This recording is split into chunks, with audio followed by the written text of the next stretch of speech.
You are listening to I'll Follow You, a podcast about creative process and what really goes on behind the scenes of an artistic life.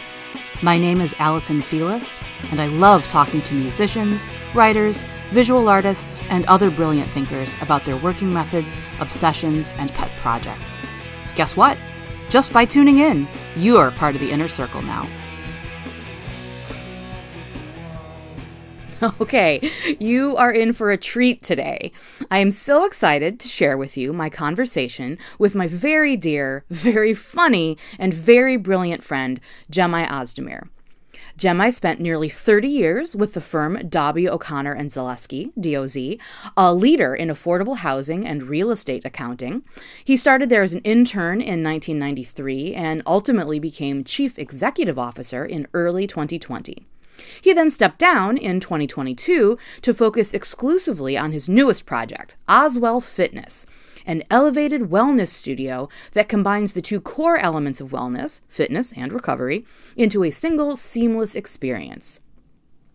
Cemal has a degree in business and accounting from Indiana University and has also taken over 2,000 group fitness classes with Orangetheory, CycleBar, FitFlex Fly, Shred 415, Peloton Tread and Bike, Flywheel, and SoulCycle, as well as several hundred hours of personal training. But more importantly for our purposes here today, Cemal was also the lead actor and impresario behind the Chicago production Higher Grounds. This was a live sitcom on stage concept that you'll hear us talk much more about in depth throughout the episode. He and I originally knew each other through our mutual affiliation as actors with the Lake Central Theater Guild, but we became much closer when I came on board as a scriptwriter for Higher Grounds and ultimately his de facto personal assistant. So names and references are going to start flying fast and furious right off the bat. So just to orient you a bit more before we get started, the Lows are Paul and Angie Lowe, the directors and founders of the Lake Central Theater Guild, who I also interviewed for this podcast way back on episode 14 in April of 2020. Keith and Brenda are Keith Underwood and the late Brenda Palazzolo, who were tech experts from the Lake Central Theater Guild, who knew everything there was to know about running lights and sound and building sets. And so all these references and more will be available in the show notes at my website, queenofpeaches.com. But now, let's hear Cemal talk about how exactly a gym is like a sitcom, the importance of community, people coming to LA to dream, the power of being the sidekick, how to properly pronounce his first name with or without a Turkish accent, and learning to focus on what you're good at. And now, my conversation with Cemal Ozdemir.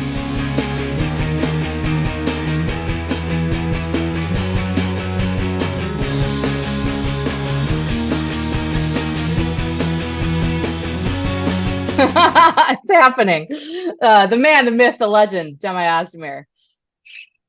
He's here. I'm so excited. I'm so excited to have you here because I feel like secretly you are the perfect person to be on this podcast. Like when I think of like a person who lives incredibly creatively, but that's not necessarily quote unquote your job. I mean, obviously we'll get into it and we'll get into sort of like the creativity of what you do. But you're a numbers guy, but yet you live so creatively. You do all these amazing creative projects. And so I feel like that's the essence of what I've been wanting to talk about on this podcast. So it's nice. Like ideal to have you here. So welcome aboard. Thank you. Allison, it's awesome to be here. You know, I love you so much. I love you. We've known each other for a long time, and I saw that Facebook post, and I was like, I want to do that for her. She's done so much for me. You've done so much for me. As your listeners should know, me and Allison have known each other for a long time, high school, and then I did this thing, which we'll talk about, and I asked her to be my right hand. She's like, I'm in. And you could not have been a better right hand in that time period. It was you just believed in me and you followed me, and if I asked you to climb out the fire escape and run down and get a bagel, you're like, all right, I'll do it. And it was fucking great, and I loved you for that. It helped me as a leader because you believed in me, right? Yeah. So it was like so great to have someone be like, whatever that motherfucker says, I'm doing it. And, you know, like, and so that's what I felt like with you. And like, you trusted me, and you probably went back to your friends and, I don't know what the hell he's doing, but he's going to do this, so I got to do that. I'll follow him. Right, wrong, or indifferent, and to an extent, obviously. So thank you so much, and I'm happy to do this, and I'm excited for this new adventure for you. Yeah, I'm excited to have you here. So let's just give us the capsule at the top to start, because I'll read your bio and stuff, but give us the capsule of who you are and what you do, and what you're doing now, so that when we take the long view and go retrospective, it kind of gives some excitement about, like, how did he get all the way to there from where he started? I mean, we could start from, I'm born and raised in Northwest Indiana, just like you. Lake Central, then I went to IU. And then, in IU, I did a lot of theater, like we'll talk about, and that I wanted to do that, but I knew that financially it didn't make sense. And then I was like, okay, I'll do a business degree. So I went to IU and did that, got an internship at an accounting firm where I ended up being the 7th employee there, ended up there for 30 years. And I left for 2 years. In 96, I went to LA to be an actor. And I never stopped working for this accounting firm. They funded me while I was out there. And then I moved to Chicago, where we did our play in 97, which they also funded and I paid back, but they helped pay for that. But I was able to work out my dreams of acting and all that stuff and get that out of my system, where I ended up back here in Indianapolis in 98. And then I went hardcore with the accounting firm for the next, whatever that is, 30 years, 25 years. And then I had 4 kids, divorced. I have 4 kids that are now 10, 12, 14, 16, 3 girls. Youngest is a boy. I have them half the time. I'm doing that all the time. I became the CEO of the accounting firm on January 6, 2020. Dun, dun, dun. We'll let that settle in for a second. I was in charge of 250 people, and I had 12 new partners, and I was taking over from a firm with 2 guys that started the firm. I was the only non-CPA in the group of 13 of us. And then 2 months later, COVID starts. So you have all that to deal with. And so then after that, I moved in. That kind of ended unceremoniously. And I started, but while at the same time I was thinking about opening a gym, which we can get into as well. And so that's where I am now. I'm about 30 days out from opening this gym that combines fitness, group fitness, and recovery. So basically cycling, yoga, and HIIT classes combined with recovery, like saunas, red light therapy, cold plunge, and cryotherapy and compression therapy. So back in the day, not back in the day, but I've been working out for the last 10 years or so. And as you get older, your body can't recover as quickly or as efficiently as it did when you were younger. And I started doing IVs and going to recovery places around town, but it was just taking too long. And so I'm like, well, I wonder if anywhere that's combined these two things. And I looked in Indy, there was nowhere in Indy. And frankly, there's really nowhere that does it efficiently in the country. So I'm like, well, I'll try it. So it's really similar. So it's ironic that you are interviewing me now, because this project is very similar to our project in 97, right? Like I was just gonna say that, yeah. It 100% is. It's like, this is like Kismet or whatever you want to call it.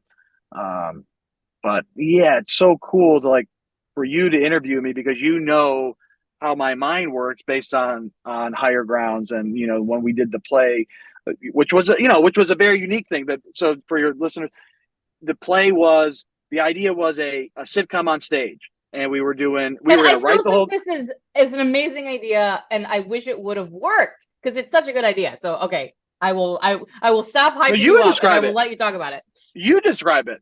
I mean, you did it too. So what was it from your eyes? Yeah, it was exactly what you just said. It was a sitcom on stage.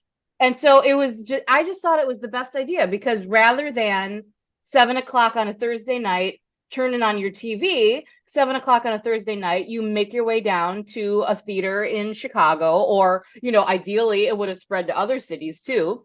But you go to the theater and you watch a show that has characters that you've gotten involved with. There's commercials, quote unquote, for local businesses that were performed by local improv comedians. So genius way of sort of like getting other sort of acting people and skill sets involved while also hyping up local businesses. And then a great troupe of actors, a great troupe of writers, writing the scripts. And yeah, then it was, because I forget, was it going to like run every 2 weeks and then flip to a new script? I forget what the yeah, I mean, that was the idea. That, we obviously, you and I sat in my apartment talking about this over and over again, but like, yeah, the idea was just to like, okay, we'll change an episode every 2 weeks, and we'll like try to get as many people through, and then we could do reruns, and we had the theme song. I mean, we just got in the credits and like everything, like it was fun, like as it was unfolding, doing it, right? Like this is pretty sweet. Like we could do that, and then the theme song, everything as it was developing, you're like, this is sweet, this is great. And then we hit opening night on October 17th, which I totally remember. It was October 17th. And I mean, a lot of people there first night, and then Brenda and Keith came and did all the techie stuff, and we had all those connections, so we had all the pieces. Which is the same with my gym. I've been working out for so long. I have all the pieces. I know the trainers. I bought the building. I know I've been doing it for a long time, so I know the score.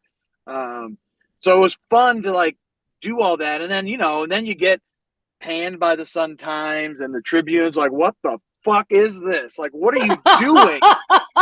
Like, this idiot is putting GameStopper. Is that what it was? It was Gamekeepers. It was the bar, Gamekeepers, and then that HR firm, there was a placement agency that was the other company that bought time on the stage for the commercials. And I just like, I mean, I thought it was incredible that these guys just paid me $2,500 each to advertise for the week, because they thought it was genius too. I'm like, okay, this is cool. People are buying into it. And it was just the I think at the end of the day, the cost model the revenue model was just like, it wasn't well thought out. As I look back, the theater only sat maybe 50, 60 people. I mean, obviously writing is very difficult, and writing it well is very difficult. And we had all those personalities, right? Remember all the writers, and then we had Dan, all the actors, and they had their ideas, and the writers had their ideas. Then you have the improv group. They had, which was a separate entity, but they had their thing that they were doing. And then obviously I had my ideas, and then you were just like trying to support me. And so it was a hard thing to manage. And when I look back, I don't think I gave it enough time. But at the same time, I didn't have enough money to keep it going. I just couldn't keep it going. It was just like, but I look back on those times, and again, it's ironic that you and I were back here talking about something very similar. Like it's pulling together, it's pulling together fitness and recovery into one place and trying to make it efficient, right? Like, and trying to make it different. I'm not trying to recreate the push-up or the sit-up. I'm just trying to package it differently. So I wasn't trying to recreate TV or theater. I'm just trying, are we bored with it? Can we try something different? And that's kind of where that came from. It should have worked. So, it should have worked. It was such a brilliant idea. Well, let's wind things back to, sort of where it all started and where we both connected originally. Yeah. So the Lake Central Theater Guild, which is, it was the theater of our hometown and the community theater, but it was also the theater of the high school that we both went through. And so, it was, during the school year, it was theater for the kids who were enrolled in school, and then during the summertime and sometimes over winter breaks too, it would open up to the community, to other folks who were older and had graduated, or people who just had never gone through the school. But yeah, so you started, when did you start? Like what was your first show? You sent me that. You're years older than I am, so we never actually went to school together, but we just knew each other through the theater program. Through your dad. And through my dad, who worked a lot with the theater program, Yep. So my first show, when you sent me an email that said, "Hey, these are the things I want to talk about." And when you started asking me these questions, I started tearing up because I'm like, "Oh my God!" Like you started like, when was the first time I like thought I was funny, or like, because I'm funny. I mean, I know that I was like, Semi's a funny guy, people. Okay, so I didn't know this until 6th grade grammar. Miss Berkey's class, I stood up to tell a story, and I was really just trying to show off for Diana Rink, who I was massive crush on Diana Rink. And she was at the other end, and I could see her smiling. And I think she knew that I had a crush on her. And, I was nasty. Like, I had the bushy hair and crooked teeth and, like, my one eyebrow, I had a unibrow. I have a hairline that you can't see this, but I had a hairline. It was a seeding hairline. Like, my hairline went down instead of going, like, up and, like, back, like most guys do. So, anyway, I stand up, and I don't remember what the story was, but I told the story, and the whole class like was genuinely dying. And I remember it was about a tree, but that's all I remember. And so I'm like sitting there going, "That's fun, that's fun to make people laugh." So and I was likable, and so I made my way. And my first show I did with Miss Simmons in 8th grade, did the 8th grade Grimmer show, and so that was great. And I was like, and I was always playing the character, like the that the kind of the throwaway, the funny character, right? Like the laugh. What do you call those? What do you call that character? The one that just comes in, and the sidekick. Yeah. So I came in and I was doing that, and I was coming in and getting the laugh, and then the serious people did all the serious stuff in between. So that was the beginning, and then I got obviously freshman year, and then my freshman year was when I did Lake Central's first show. My first show was Annie Get Your Gun, which was a massive musical. I was in that show. I was one of the little kids, and they put me in that year. Yeah. Because that was and there was no funny in there. It was just enough to get involved, and you want to be part of a community, right? This is where I think I got a lot of my feeling for this gym is from, like a community. Like before COVID, I was part of many gyms, and the community was so like just it was everything, right? It is everything, and that all began with the theater and with the lows and the work that we had to put in there, right? Like, I mean, the work, it was just incredible amount of work.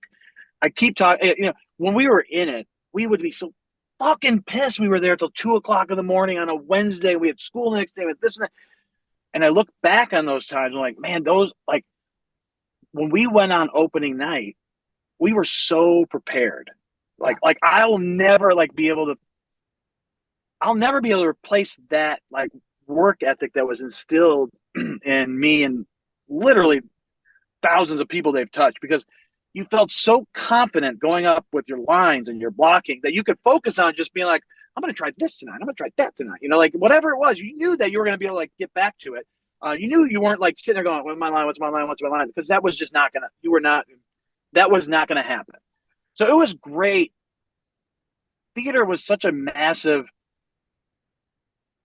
building block for me, and so making people laugh and like, then, as by freshman year, you had Riley and you had Pete Balchunas, you had like, these people were like legit talented. Like they were, your dad, I don't, what some of my favorite things about, the theater at that time was after the show closed, and we would have those parties at like in the cafeteria, and Mr. Lowe would run those improv things, and Riley and Alan Smith and your dad would get on the piano. I'm like, and they would come up. I'm getting chills thinking about it. It was incredible. Like, these people do not belong in a high school cafeteria on a Saturday. These people belong in Chicago or New York. and like to this day, Whose Line Is It Anyway is my favorite show ever, which is that improv show. I mean, it's incredible what they come up with, a piece of paper, a pen, and California socks, go, right? Like, it's incredible. So I had a lot of that started my journey with theater. And I was a sports guy too, so I was good at basketball, relatively good, but that soon passed. And I was with the choir and Counterpoints, which was the show choir stuff, and I loved all that stuff. I didn't really care what anyone really thought. Like, I still had all my friends that were, the popular kids, or what do you want to call them. I had my jock friends, I had the theater friends, and the choir friends. I didn't really care, So I just wanted to make people laugh, and I did that relatively easily. And then I was like, okay, well, as you parlay that into college, and you're like, okay, I'm not gonna be able to make a living at this. My dad wasn't crazy about me doing all that stuff, so you get into college. I'm like, okay, I'm gonna major in business. I'll do that, and then I'll do acting on the side. And then I did the theater in the summers, as we did the summer shows, and so that was my routine for the next 4 years. I would go to IU in Bloomington, come home for the summer, and do 1 or 2 shows, whether it was a musical or the straight, or the straight show. That led me to into my career, and then I just kind of left it. And then I said, okay, well, maybe I should move to LA, which I did in '96. So after which we call busy season in the accounting world, I said, after busy season, I'm going to after the 96 busy season, which ended in April 15th, right? I told my guys that I work for, I'm not going to leave you, but after busy season and we slow down, I'm going to move to LA and I'm going to become an actor. And they're like, what? All right. Yeah. I go, that's what I want to do. I go, and at that time I was doing a lot of business development for them. And I was successful. And they said, okay, well, how about this? How about we pay you $30,000 a year? You just go to LA and do your auditions and make cold calls for us during the day. I'm like, what? So that was a great deal, right? They funded my LA time. And I'll never, it worked out because during the day I was cold calling everyone in my industry. So, and then I was auditioning at night. So I was, I was an extra on Seinfeld and Mad About You and Single Guy and Melrose Place and all these different shows. And I met a lot of great people. I auditioned with a lot of great people. And I think about that now, like when I think about like Dax Shepard, and I listen to his podcast all the time. And I hear him talk about when he moved to LA, which was right around the same time I did. And he talks about I'm like, and I did the Groundlings and all that stuff out there. And I'm like, and he did the Groundlings around the same time I did. I'm like, I probably did shows with a lot of these people. I know I did. You know what I mean? I was probably in their world at some point in time, and they just obviously made it further than obviously I did. But the good thing about all that was I got it out of my system. That was really the key. The key was I was on Seinfeld. I was as big a Seinfeld as everyone was at the time. And yeah, there is a shot of, you can see Jemi's back pushing against Michael Richards when he's like getting into a train car or something, right? There's a scene in whatever episode. You can Google Morning Train Seinfeld on YouTube, and you'll see me. I'm wearing a blue shirt and a black vest. You'll see it. You can. I'll put it in the show link. You'll be able to click on 100%. queenofbeaches.com when you go to my show notes. Yeah, I'll have it up there. And so I did that. I was on that set for 18 hours. And I also did Ellen's show. She had a sitcom. I was on that, which was in front of a live studio audience. So I had both, because the Seinfeld one was not in front of a studio audience, and Ellen was in front of a studio audience. So I got the feeling of both, right? And Ellen's atmosphere and community was awesome, right? Everyone was really great, and I ate with everyone. Like we were just one of the group. It was just great. Seinfeld was great too. It was just like we sat there and like we were in the audience while they were doing those scenes, and a lot of the scenes, if you watch that show, it's the Man Hands episode. I watched that girl, which was a guy's hands, crack the lobster, and Jerry go, those are, like he was just like, the girl twisted up the the beer comes and Jared goes, "That's not a twist top." Like, like that I saw all that happen live. I saw Kramer doing practicing getting water from the water cooler, and like he did like 85 different ways to do it, right? And like I watched all of it, him develop it the way he was doing it. Anyway, I was sitting there, I'm like, I mean, this is great, but this is not like creative. Like this is, for me, it wasn't. Like I'm like, do I really want to like navigate? I mean, this is the best of the best of the best. This is Seinfeld. Like this is 97 Seinfeld. So it was well on its way to being what it is and what it was. So after that, I kind of like, then this idea about the sitcom on stage came up, and I was running it through all my theater friends and my acting friends in LA. And they're like, "That's a great idea. You should do it here." I'm like, "Yeah, I'm not going to do it here. I'm going to do it in Chicago." And they're like, "You're not leaving. You should be. You can 100% make it." And so I almost didn't leave LA because I had a lot of people. Like I had agents that were like, "Are you sure you want to do this? Because we were ready to sign you and all this stuff." I go, "Yeah, I get it. This is calling me. This is calling me out to Chicago, and I just feel more." I didn't feel myself there. LA was like, am I going to raise a family here? And been to LA so many times since then. And it's just wasn't me. I wanted to be true to that. Like it wasn't me. I loved everyone that I met. But really most of the people there, it's a transient city, right? People are coming there to dream, and like, it's just constant. And I was one of them. I came in and out of there. So it was a really cool time in my life. And then, because that was one of my big questions, was that like, I didn't remember how long you were out there and what it was that finally brought you back to the Midwest. Like, I couldn't remember if it was that you felt like, that there was no place to move up, or if you had just gotten frustrated with the scene. But that makes sense that you were like, I don't want to just sit here, I didn't, I was definitely navigating it. I was auditioning all the time. It just wasn't, it wasn't resonating for some reason, right? I wasn't feeling it. And that's interesting, because it's like, sometimes you have to go out and try to see what it feels like. Because again, like, how would you have known otherwise? You were like, I'm a performer, I've done theater, I've done all this stuff. Like, so of course, the natural extension is like, go to LA, try to make it, try to be an actor. And then you get there and you realize like, wait, this isn't quite what I thought it was going to be. No, exactly. And in retrospect, I probably would have ended up being a producer or executive, like, because that's how really my mind works as like a business person. Like, how do I turn this into a bit? Like, that's really what, am I a good performer? Sure. I'm fine. I could read lines. I have a good timing. I could do all that. But also being a good performer is part of why you're such a good executive, right? I mean, because you have the personality, you have the razzle dazzle that a lot of sort of like quote unquote numbers guys don't have. Well, certainly in the accounting field, people would say, "You're an accountant?" Like, well, I mean, I'm not really an accountant, but I did accounting for a long time.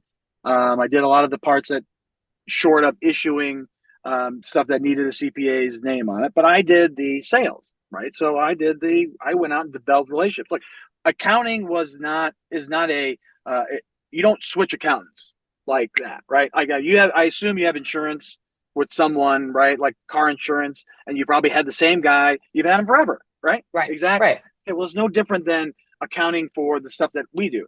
I go in and I talk to someone that has $100,000 worth of accounting work. Well, they've been using a guy for 15 years. I'm like, yeah, I got it. I get it. But I do this too. And when you're ready to switch, that's all, just call me. So my mojo was just go to these same conferences and see the same people and not talk about accounting, just be me. I do karaoke and hang out and talk about Cubs and whatnot and just be friends. Like, and then when they go, "Hey, you know what? My accountant really sucked last year.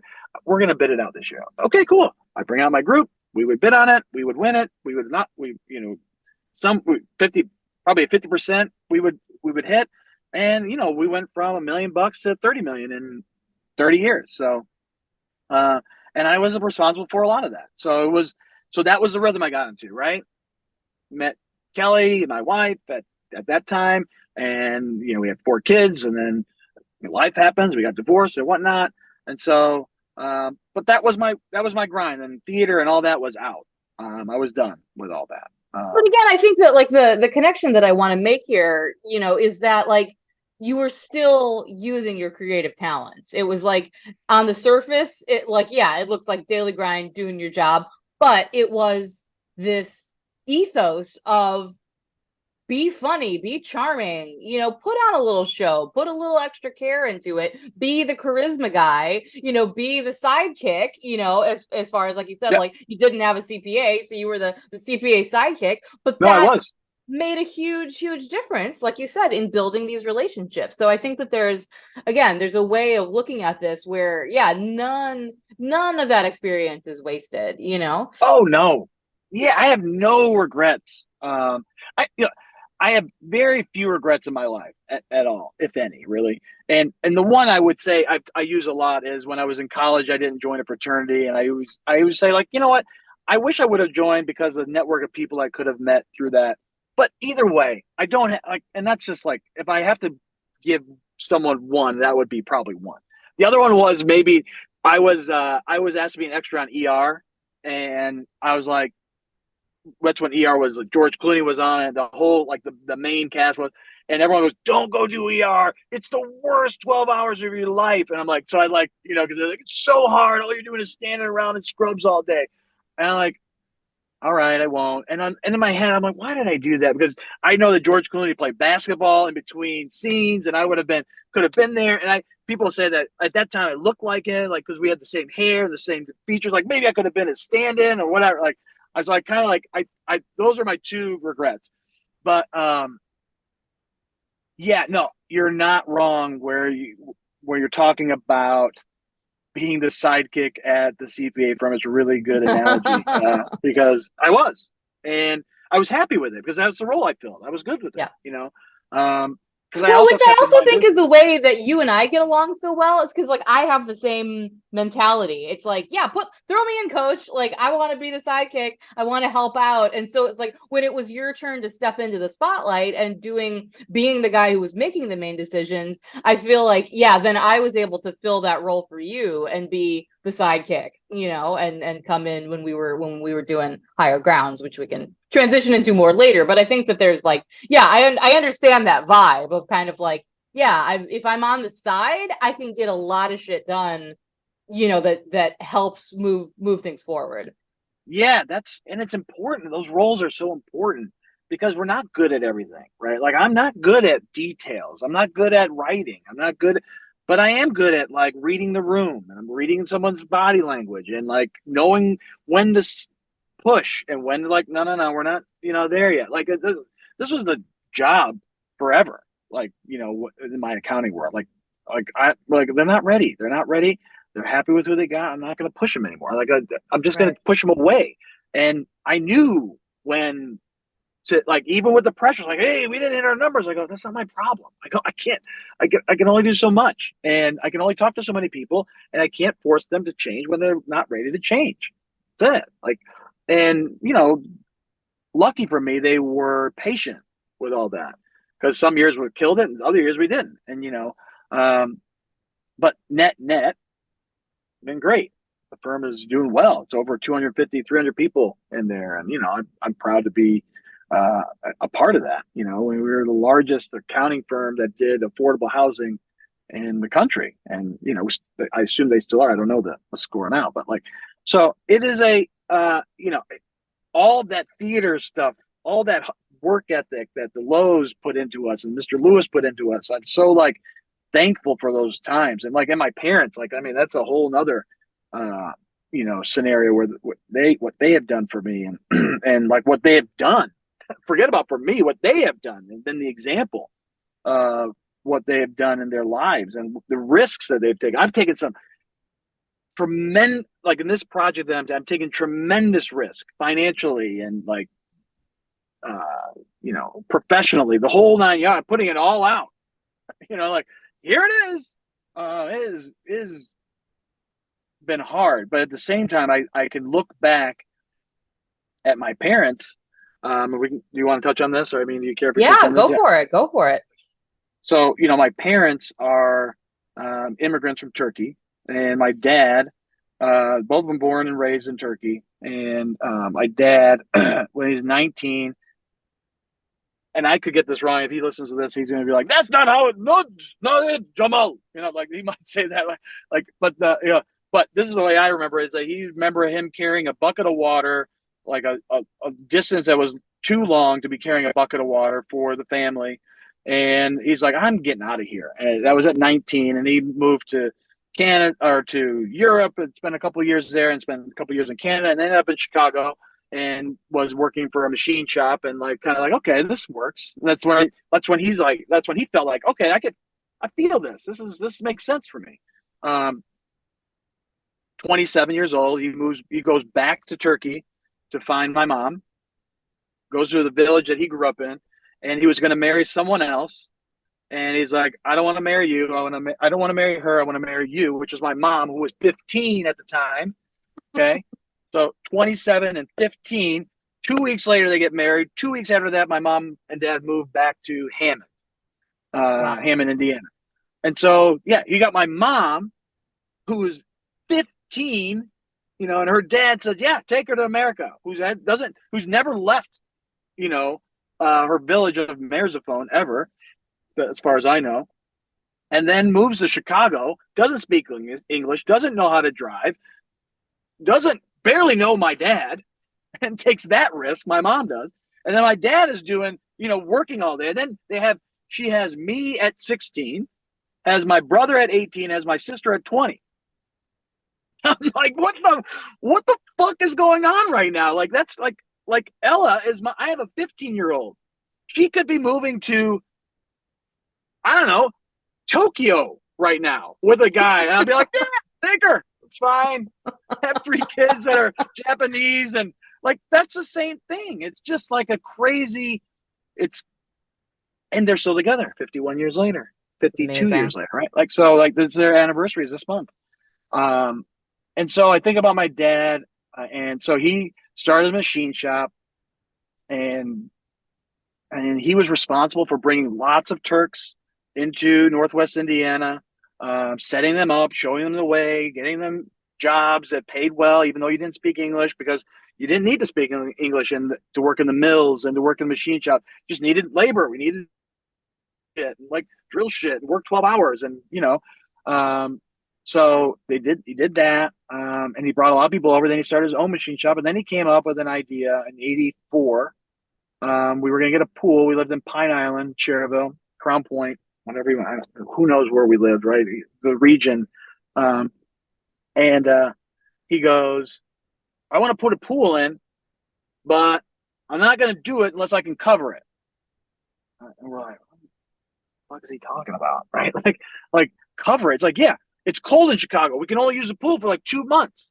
And I want to cover it up like a dome. I want to put a dome over it. I'm like, all right, Dad. Well, next thing you know, he's got this dome over our pool, and now we're using it for 6 months out of the year. 40 years later, my brother now runs the dome business. I'm putting a dome on the back of my building for the gym, which we're going to have indoor and outdoor workouts. It's one of a kind. Nobody is going to be able to do indoor and outdoor workouts. It's just, and it's come full circle. And my parents have been, such an inspiration. I watched a lot of ups and downs. We went bankrupt, and we were scraping for money at that point, and because there's you do whatever you can for the business, and then you're back up, and my mom stuck with him and all through all of that stuff, and stuck with we all stuck together, and he shielded us. Say your full name in Turkish, because you're Cemal. Cemal. Everyone knows who's Cemal. You even spell it often as Gemi. But say your name with the Turkish. So I can't even say my name right? Because I don't have a Turkish accent. Because so people ask me, say it's like Jamal, right? I don't have a Turkish accent. So Jamal, Cemal is Jamal, is my name, right? But in kindergarten, no one could pronounce Jamal. It was Cemal, Cecal, Camel. Because it's spelled, Cemal, but then with the pronunciation. I love it because then people the C is like a J. That's ridiculous. I go, any more ridiculous than laugh is Laugh, but no F's? Exactly. It always baffles me. But anyway, yes, the C is like a J, Jamal. And for whatever reason in kindergarten, because it was in kindergarten, I changed my name from Jamal to Jemi. Not Jim, not John. Like that would have been made more sense, right? Jemi, like semi. And so that was it. But it was it also influenced by like Return of the Jedi? Was Star Wars out at that time? No. Okay. I wish I knew the answer. I always say the space shuttle Gemini. I think because I think that might have had something to do with it. But other than that, I really don't know where Jemi came from or how it stuck. Because like, what kindergarten teacher, Miss Fredenberg, why would she accept it and just like go with it? I know. So my name has been Jemi. So throughout high school, CEMAL would show up on the class roster, and everyone would like get to it and they go, Jemi. Yeah. But I never changed it to Gemi, Gemi, until I got to Hollywood. Until I did the LA thing, and I'm like, well, I can't do CMall here because that's just like I got to do Gemi. And I would put that long eye on my headshot because we had headshots. Oh, yeah. Long eye, so yeah, a lot of people call me Jemmy now and Gem, but like, yeah, it's nice to be able to like explain it and have people say, okay, Gemi, like semi, okay, like Gemini. But either way, it's Jemi. Return of the Jemi. I love it. Okay, that's good. Yeah. Yeah. So, all right. So you went to LA and your dad wasn't thrilled about it because your dad's a businessman and wants you to be financially stable. And so then you have this idea. I want to take a sitcom and I want to do it on stage and I'm going to call it Higher Grounds. Because again, this was like the mid to late 90s, like 96, 97, when sitcoms were it was Friends, it was Seinfeld, it was like that NBC block of Thursday night TV. You know, it was like must see TV. That was the thing. That was culturally what was really, really popular and really, really in. And so you wanted to translate this though, instead of on screen, bring it to stage. So tell me about how you were like, okay, leaving LA, gonna set this up in Chicago. Like, tell me how it all started. Because again, I kind of came in the middle, and I was in this middle bit where, you know, I wasn't there at the very beginning, and I honestly wasn't there at the very end either, because I was off at college by then when it kind of closed down. Yeah. So I want to know the full story. Look, I came up with the idea when I was in LA, towards the end of my run there, which was short. I was going to do it there, but couldn't find a place. And really my heart was wanting to do it in Chicago. It felt better to do it in a place like Chicago, that kind of thing. So I moved to Chicago like in March of 97, April of 97, somewhere around there. And I just started putting the pieces together. I think I can't remember who. I met some writers. I was talking to some people about it. I talked to the Lowe's about it. They were excited about like helping me figure it out, and they donated Keith and Brenda's time to like come up with the sets and whatnot. And then I met that guy John. Remember John? And so John Schaefer, somehow comedian, writer, actor. Yeah. Okay. Yeah. I mean, like I don't know what he's doing now, but somehow do you know what Scott Vinci's doing now? I was at my old job at the editing company that I worked for like 20 years. And our HR department was showing us like an industrial video about like sexual harassment in the office place. And Scott Vinci was in the industrial video sexual harassment in the office space, and I lost my mind. I'm like sitting there in the conference room in the dark, like elbowing like my friend next to me, being like, I know what year that guy. Was that? I mean, not that long ago, maybe 6-7 years ago. I mean, I don't know how old the film was. Like, I don't know if the film would have been older. You know, it didn't look particularly dated. I mean, but anyway, I was like, good for you, buddy. I'm glad you're still out there. Stuck with it, yeah. So those two guys, John and Scott, somehow we got connected. I don't know how, but we did. And then we just got into a room and started writing these. Like told them my idea. They got into it. So that was kind of my gift, was like getting people fired up for whatever it is I was coming up with, right? Like that Right. idea was one that they're like, this is different. Let's try this, right? And he's going to pay for it, so that's cool. So we got that too, right? Because again, they were comedians. They were trying to be actors. Like they Yeah. were in the scene. Yeah, at the time. John too. was great because he donated so much time, and Just I a really promised, smart guy. Yeah, he was totally lovely with me when I came on board. Yeah. exactly. I mean, you guys worked well together. I mean, you work well with anyone, but because you're just normal. But like, so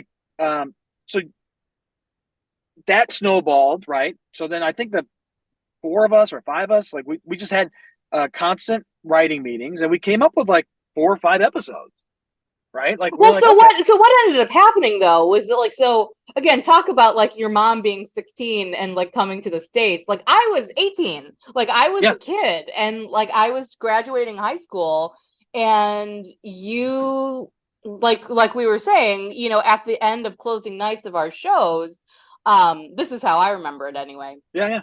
At the end of the closing nights of the shows, the musicals, the spring musical at the high school, especially the graduating seniors would always do special little skits and stuff like that. Yep. And to present to the rest of the crowd and anyone who happened to be there after hours, after everyone left. And I had co-written a little thing with my friend Casey that was just like it was like a fast forward remembrance of like all the shows that we had done, so it was just like picking up all the little like catchphrases and like funny bits that everyone remembered from the 4 years of theater that we had all done together, and so smushed them all together. And you were there that night, like you were there probably talking to the Lows about what you wanted to do with Higher Grounds, and you happened to have seen it. And as my memory goes, you were talking to Paul and Angie, and you said, like, I need a girl. I need a woman's voice in the writer's room. It was all dudes at the time. It was all these male comedians that you'd met in Chicago. And you were kind of, I don't know if you talked to me or asked the Lows if I would be interested or something. And you were like, I would Phyllis want to do this? Because, we knew each other a little bit, obviously, through the theater, but didn't know each other that well at the time. Yeah. Well, for sure. Yeah.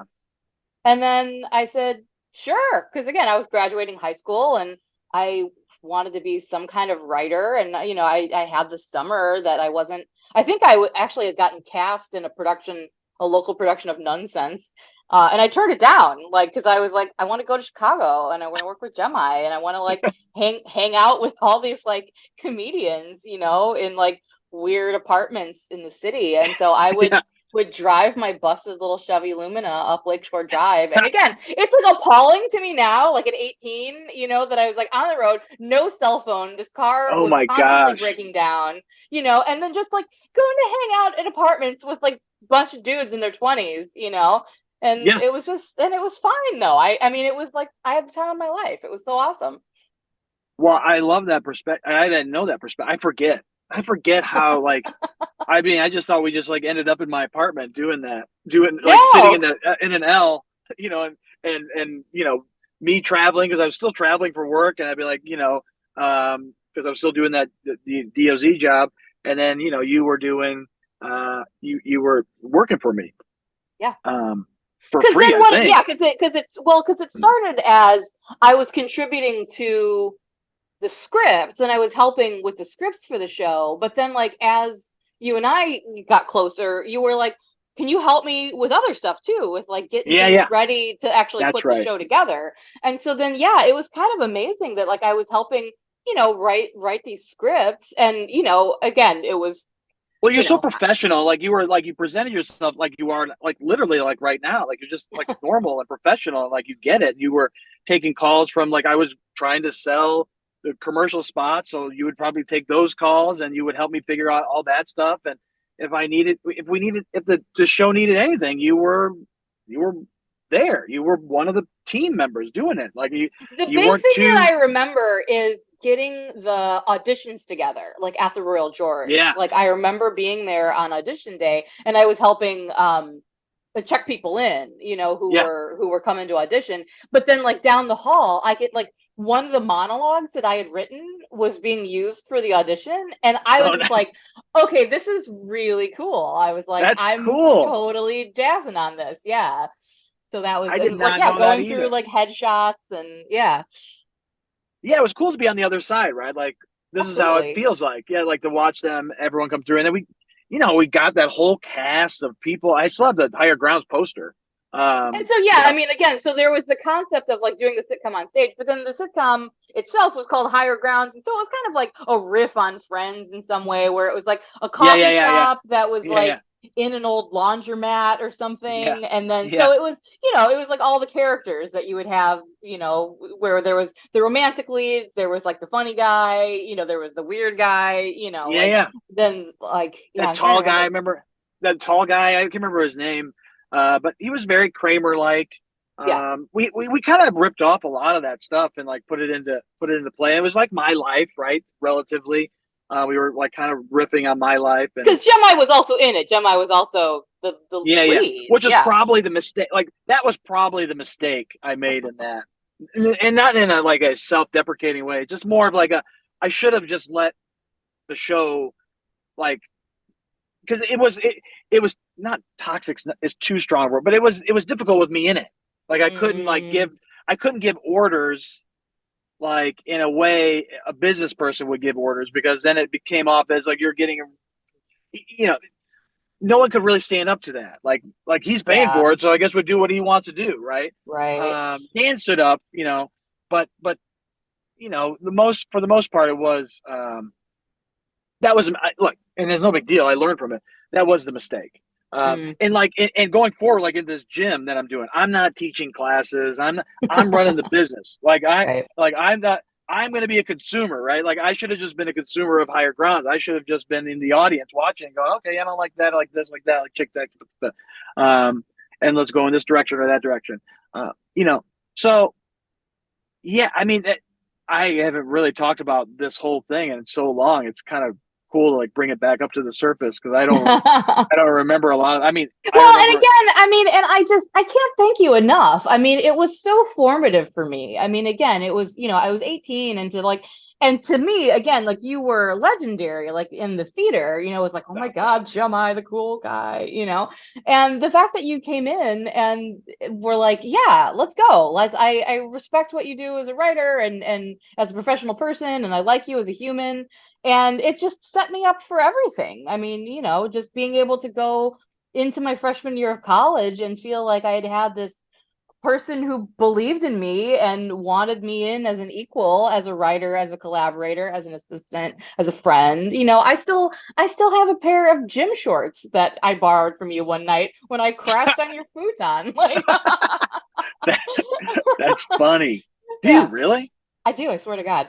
That's unbelievable. I mean, I don't wear them Yeah, anymore. They're falling yeah, apart, but yeah. No, that's really nice to hear. Like that. Like, look. I mean, as a dad, I want to have impact, an impact like that on my kids, right? Like, you want to have impact. What is this all about if you don't have an impact on someone that goes off and does something better with themselves or their life and whatnot? I'm not trying to get all philosophical, but like there's been so many moments in the last 20 years. Like, what is this all about? What are we doing? Just getting coffee and dinner, work and accounting, and coffee, work and getting account. Like, it's just like there's been moments where I'm just like, there's got to be more to all this, right? And like knowing that we're impacting people, knowing that I've impacted some people in a positive way, it's like it's nice to hear that. So thank you for sharing that. That's pretty cool to know. But I mean, honestly, it was easy. I mean, you were an easy person to work with. You were, I mean, again, you propped me like you think I did for you. I mean, it is equal. You did for me as well because I was able to I was able to like shove off a couple of things and be like, okay, I don't have to worry about those anymore because Allison got them. And that's what I did. That's the great thing about it was I was able to just get focus on the next thing and then the next thing and then the next thing. Because that's what I was good at. I feel like I talked about this a lot during my DOZ years. Like, let's just stay in our own lanes. Like, this is what I'm good at. Like, you do this and I'll do this. This is what I talked about I want to talk about when we do the gym. Like, I'm not going to tell you how to teach a yoga class. I'm just going to take the class and I'm going to give you I'll give you my suggestions. But like, look, I haven't taught yoga. and I just take it. I haven't taught a spin class. I just take them. I know it's worked. I don't know. It's worked for me. I see that it works business-wise because these classes are full in LA. So I don't know. I'm mimicking that. Like, and then we'll put our own spin to it. No pun intended. Spin. No pun intended. See, Gemma's a funny guy coming up with puns. He's talking business. I got the goods. Okay. So but yeah, I mean, that segues into one of the other things that, again, when we were sort of chatting over email and text and stuff leading up to talking today, that like you said, it's like you just were working and building your family, and felt like, what does it all mean, and what are we doing? But like, again, from the outside, it's like we see each other when we see each other. We don't see each other a ton day to day anymore, but I would watch the way you use social media. And again, you're just so effortlessly creative that it was like reading any really good website where I would like really look forward to like, what are Gemma's updates? Like, even if it's just like updates about your kids, even if it was just really simple stuff about like a funny exchange that you had at the airport when you were traveling for business or something. And so I felt like, again, like in that sort of mid 2010s era of when we were all very, very much on social media and consuming it, like you were so good at it. So again, I just feel like your creativity, it flows very effortlessly out of you, that you find ways to make even what might be a boring part of your day into something creative and into something fun that then again does brighten people's day. I mean, because it's like, I look at any of your posts even now and they've got just hundreds of likes and comments on them because you bring joy with the way that you do things and look at things. Oh, that's nice. That's a nice compliment. Look, I mean, I pride myself on not taking a little bit more time in some of that social media stuff. I don't do it as much anymore, but I am committed to doing all those notes, those love letters, I'll call them, about my kids. I know they get long, and I'm sure people are just like, and that's fine, and I'm good with it. But I really do it for them. I'm excited for them to see these notes, like, because I've been doing them since they were born, right? Like, so it's pretty nice. Like, I'm excited to like put them in a book and hand it to them on their wedding day or when they graduate or something, and they can like go and read each one of them. And but I mean, I did these things called the Airplane Chronicles for a long time. And I like, I go back and read them, and this was early Facebook days. I was just like post stuff, funny things that I saw most comedians do like a version of their perspective of traveling. And that's all I'm a million miler, and I travel hundreds of thousands of miles a year every year for the last 30 years. So, I mean, I have a routine, and when you see something that kind of sticks out, you're like, okay, I'm going to write about this. You start typing about it. You just like, and then you kind of hone it. Like, I always think about Jerry Seinfeld when he gets interviewed, he talks about like every word that he says on stage is planned. Every single word. Like there's no extra words. If there is, he kind of takes it out. He like reads it. He looks at it and he goes, is that moving the story forward? Is that word, or is that sentence, or is that phrase? Is it moving the whole thing forward? And he's like, I want to be as efficient as possible with this joke, right? And this is similar. I took that. I was like, okay, I want to make sure I don't waste people's time, right? Every sentence needs to like move things forward. That's what I did. I don't know. I got a lot of good feedback on that. I remember there were several fans I had in that world that would send me, and they were like, they were all high school or like people in my, because that was a circle. I wasn't like viral or anything, but I Chris Bishop, a girl that we went to high school with, a basketball player, she would just say, I can't wait until you travel again. I can't wait to hear some of these stories. Like, and I wouldn't force it. That was, I think, the other beauty of it was that I wouldn't force it. I would travel, and if something happened, it happened, right? And I would write about it. But if it didn't, I was like, well, nothing. It was pretty seamless. And I wasn't complaining. I wouldn't complain about the airlines the way people complain about airlines. I wouldn't do any of that stuff. It would just be about like, whose armrest is, I'm in the middle. Like, both of these armrests are mine. Like, unless I say something to you. You got the window, I'm in the middle. arm rests are mine, right? So when that popped into my head, I was like, okay, that's what I'll write about, right? So creativity is definitely does stuck that like with me. scratch the performing itch for you then, or is it all kind of the same thing? Like, do you think of that as like on a continuum, or is it kind of a substitute for performing, or how does that feel to you? Dude, like, so, all these years I would travel, like, so during my DOZ years, like the heaviest part of them, I would go to lots of conferences, and most of those conferences would turn into going to karaoke night, and then, or sitting at a dinner table, and you're telling the jokes. And I've been to, and it's jokes. It's not really jokes. It's storytelling, right? This is more similar to this. Like, I don't tell jokes. I just tell stories. And so, you tell a story, and sometimes you embellish. You have the energy. It's about an energy.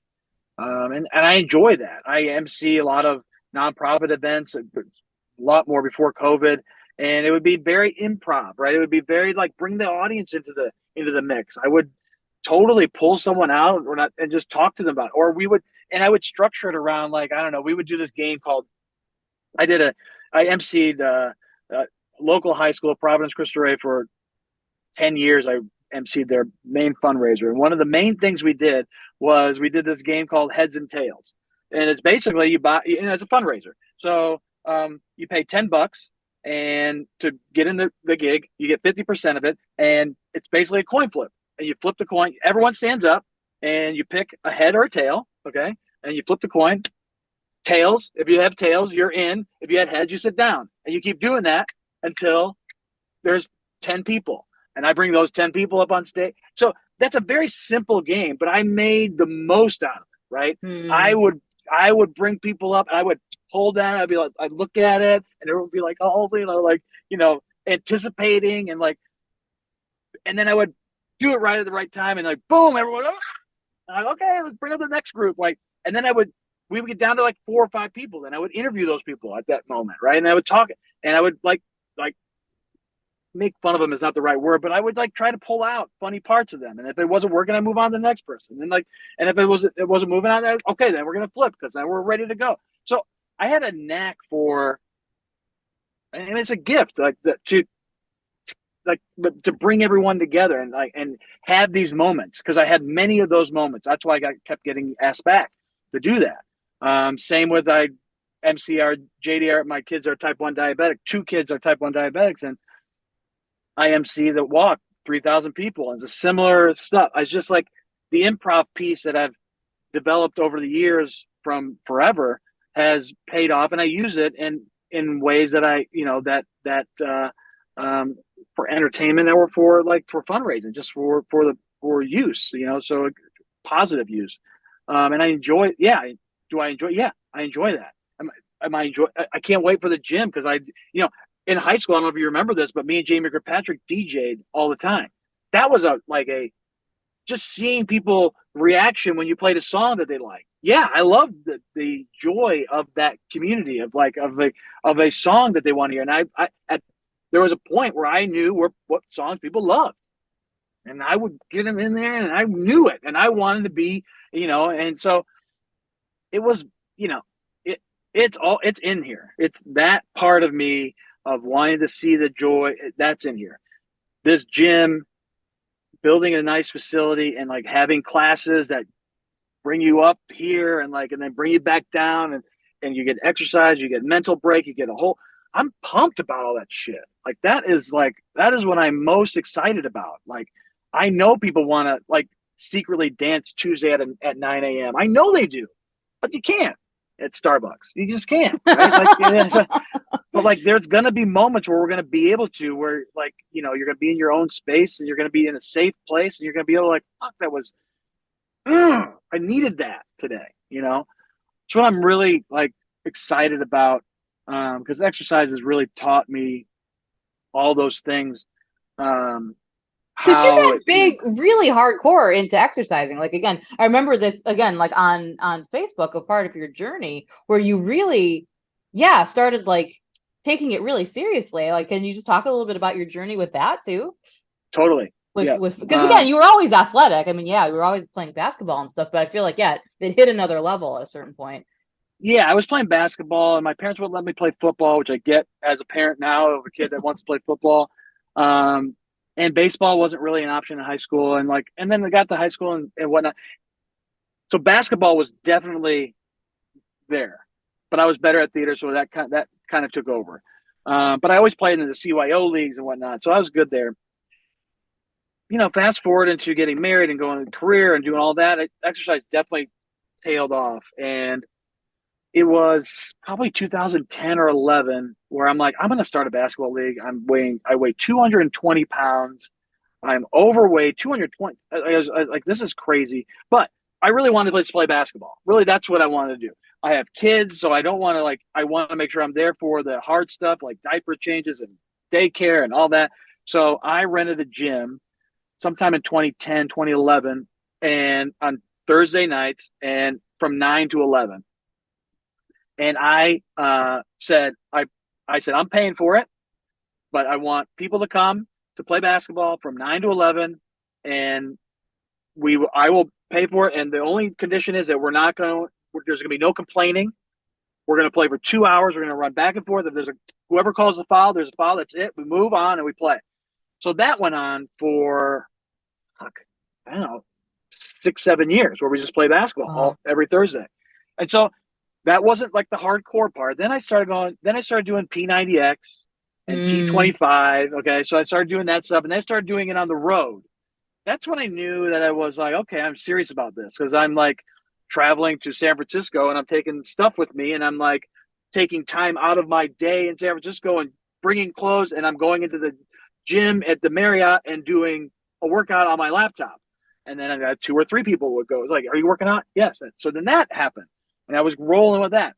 Then I joined a place in 2016 locally here that was group fitness, but in person, and they had all of it and right there. And then I was like, all right, this is fucking great, right? I feel good. I'm getting better, in better shape. The whole thing is just happening now. And so then that started my whole journey of taking classes. And when I would travel, I wouldn't do the P90X in my hotel room or in the hotel gym. I would go to local SoulCycles and all of the places that are now like the Orangetheories of the world, all of that stuff. I started doing everything: Flywheel, SoulCycle, Berries, everything. The local place that like you just read about, right? I would do their place. And so that's kind of like how it kind of snowballed. And I did personal training, then do all the stuff, and the yoga and whatnot. So then fast forward to 20, and I'm working out, and I'm turning 50 that year, and I'm starting to break down. Like I can't move really well, and like it's taking me 2 or 3 days to like recover to work out again. And then okay, then go back to like COVID happens, right? And so obviously COVID shuts down all of that shit, all the gyms, so then I'm doing Peloton. I happened to buy a Peloton in 19, so I got lucky. So I had the Peloton bike, I had the Peloton Tread, I did Zoom classes on with personal trainers, and the community is like obviously completely dismantled, right? You don't have anyone, because every community, whether you were book club or a cycling club, they're all gone. And so I knew, okay, well, this is important, and exercise is important, because mentally we're all fucking losing our minds, but exercise is helping us at least come back to somewhat of a center. And so then I started the recovery piece, where I was not able to work out 5-6 days a week because I was too sore. But I would go and do some recovery, and I was able to come back quicker. I'm like, okay, but that was taking too much time. It was taking too much time to do all that. Because I was a leader of a firm and all that stuff was going on. And so I came up with this idea to combine workouts with recovery, just like I came up with the idea of combining plays, a sitcom on a stage and putting commercials on stage. It's trying something different. But the genesis of the whole thing was, I'm an executive. I know that I don't have time to do all this. I guarantee you that others don't. They're not doing it. So I want to make it an efficient process. I want people to come in and in 90 minutes work out, recover, shower in a nice place with good towels and good shampoos and good hair dryers, and feel good about the place. I'm getting I'm pumping in like scents. Like if you go to Vegas hotels, they have scents that they pump in, right? If you go to the Bellagio, it smells like a big flower. I mean, that like we got our own signature Ozwell scent. Oh, that's awesome. I'm drilling all the way. My dad's dome is on the back and it opens up half of it. So we'll day like today, you can work out outside. If it's snowing out, we'll close it up. We'll be working out outside, but it's going to be snowing around us and we'll be totally comfortable. It's just going to be a whole different experience. And it's about the experience. Like I have recognized this throughout my workout journey that it's about the experience. I think anything is like getting coffee is about the experience. I don't like going to the drive-thru at Starbucks. I like going in because I know it takes longer, but I just like walking in and like seeing it. It's about the experience. So I'm trying to create an experience that's relatively efficient, but is also effective, right? And it's not fluff. It's not a money grab. I hate the fucking money grabs that are out there, right? Like it bothers me as a consumer. It bothers me, and it bothers me for other consumers when I feel like it's just like this is the only thing I have to do. So it's just it's a money grab. I don't know if that makes sense, but anyway, that's my journey. Basketball to laying it all on the line, man. I am literally dumping everything into it, just like I did for high rounds. And you said it's happening soon, right? You said 30 days. Yeah. So I bought a building. So this is how it happened. Okay. 2 years ago, I come up with the idea. I talk about it. I'm like, okay, sounds like a good idea. I go to my broker, real estate agent. Like, here's my idea. Who's a triathlete, for fuck's sake. So he's loving it, right? He's like, and I have the perfect building. I'm like, shit. Pulls up. It's this building. And the way I describe it to people that don't live in Carmel, I live in Carmel, Indiana, is like, it's as if the mayor came to you and said, hey, I heard about your idea. Pick any building in the city. Well, I'll get it for you. And you can do it there. And that's the building I have. Okay, that's the building that I have. Right? It's like, it's incredible.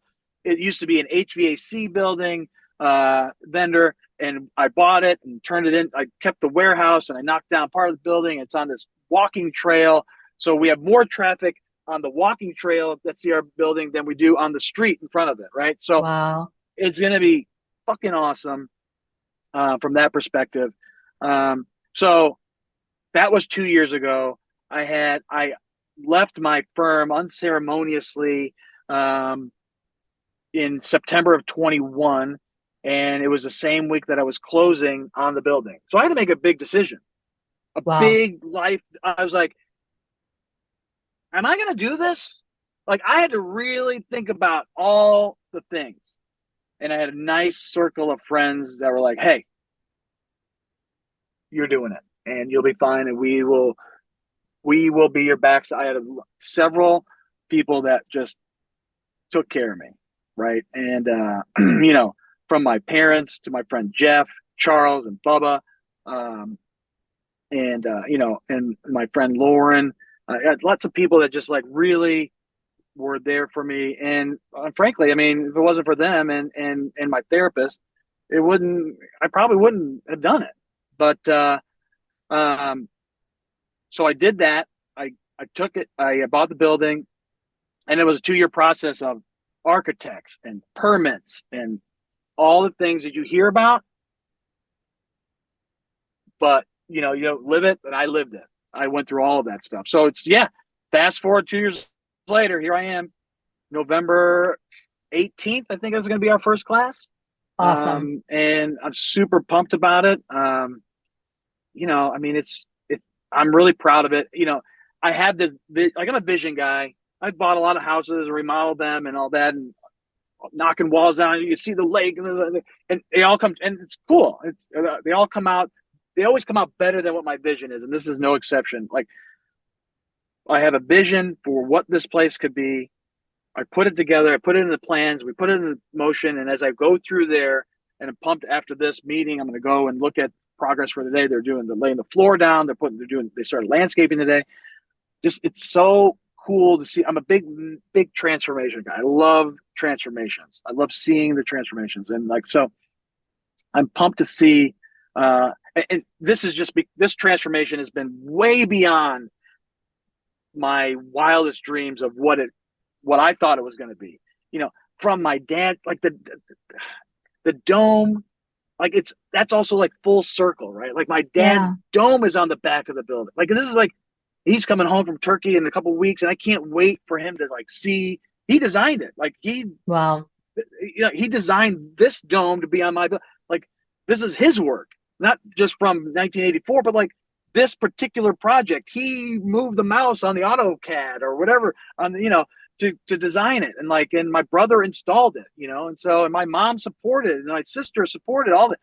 So it's that part is cool, and like the business part, and then I don't know, it's just that it's a cool. I know I'm rambling now, but like it's a cool full circle moment, and I'm really proud of like the collective, the culmination from Lake Central, the lows, all my friends, those community, those moments that have solidified what is important to me, like community, hard work, persistence, consistency, following your heart, your gut, all that stuff. Like there's a lot of things that are involved here that like are not exactly make sense monetarily, like, that makes sense business wise, but you're like, nah, you got to do this, you got to do that.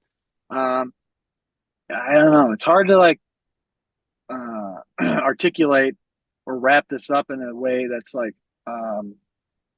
graceful, but like my friends are really important to me, and I'm super excited about developing this community and giving people a place where they can develop relationships to help them grow in a way that whatever their journey is telling them to do, right? And supporting them and finding the people here to help them achieve it.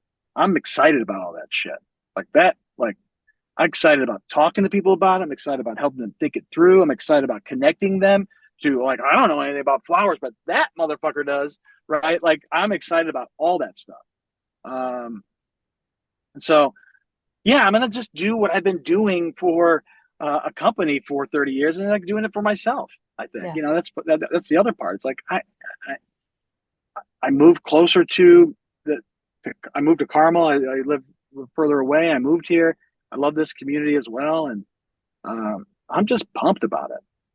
So tell us where it's happening. Like tell us, for people who live in the Indianapolis Carmel area, or people who are going to be passing through town for business, like where do we find Ozwell? Where do we find out more about what's going on with you? OzwellFitness.com. Ozwell Fitness, Instagram at Ozwell Fitness. And then it's on the Monon it's just south of Sun King and just north of Carmel Drive. It's really in the heart of it all. And it's opening November 18th-ish. We'll do like a soft open. We'll have several classes, but once we start hitting cruising altitude, it'll be 55 classes a week and 11 private recovery rooms, like spa-like locker rooms, plenty of showers, 3 showers in each, Dyson hair dryers. We're working on the shampoos right now. All the girls that work for me, they're testing out those shampoos, the dry shampoos, all the things that we need. Like, it's just going to be a place that you can come in and like knock stuff out. So yeah, that's going to be 1077 3rd Avenue Southwest in Carmel. I bought the old Williams Comfort Air building, and that's it. I can't wait to check it out. I mean, I'm up here in Chicago, but I'm going to make the drive and come to a yoga class and get a massage and get some cryotherapy or whatever the excitement is. Yeah, because I'm getting old and busted too. I need some help. I need some help with this little carcass. I'm here. Stop it. I know. Gemma, you're the best. Thank you for coming on and like being amazing and just bringing the energy that you bring. Because again, you talk about being in community and that's that is really what it's all about. And I think that it's easy to, like we were talking about, it's easy to think like, oh, I like being on stage, So therefore I have to become an actor. You know, it's easy to have that idea that like, you know, and it's like, and that, again, that was like an important part of your journey. I mean, thinking that I was going to be like, you know, like a script writer or whatever. I mean, that was part of my journey. But I think that also it's important to remember that like I was saying, that energy is never lost, you know, that what you learn as a performer and being in community in theater, whether you're a musician or a tech person or on stage or whatever you're doing, it's the skill sets are so broad and they can go so many places. And I think, you're the living sort of example of that you've taken so much creativity that was spawned by theater and was spawned by that, but then also it has fertilized like just every area of your life in a really, really beautiful way. That's nice. So thanks for like sharing your journey. And I'm super excited to see what happens when Ozwell opens and when everyone in Indianapolis is just like getting pumped. It just reiterates to me like how important community is and how people need it. Like in COVID was a very clear example. Like, no, guys, we need to be together. Yep. Let's stay home for a minute so we can get this fixed so we can come back together because this is not good. Yeah. I need people. So anyway, high horse. Thanks so much, Allison. Thank you, Jemai. All right. Love you so much. Love you, buddy. Thanks again for listening to this episode of I'll Follow You. Don't forget that you can always find show notes over on my website, queenofpeaches.com. Links to and for previous episodes are listed there as well. While you're there, I hope you might find another episode that strikes your fancy. All my recordings are assembled in my home studio using the free open-source cross-platform editing software Audacity. I use a Logitech G Snowball Ice microphone and Shure SRH 440 professional studio headphones. The theme music is from the song Without You, written by Brian Cremens and performed by the band 1000. This podcast is made possible by the fact that I work a full-time job, am happily married, and don't have any children. That's what really goes on behind the scenes of this artistic life.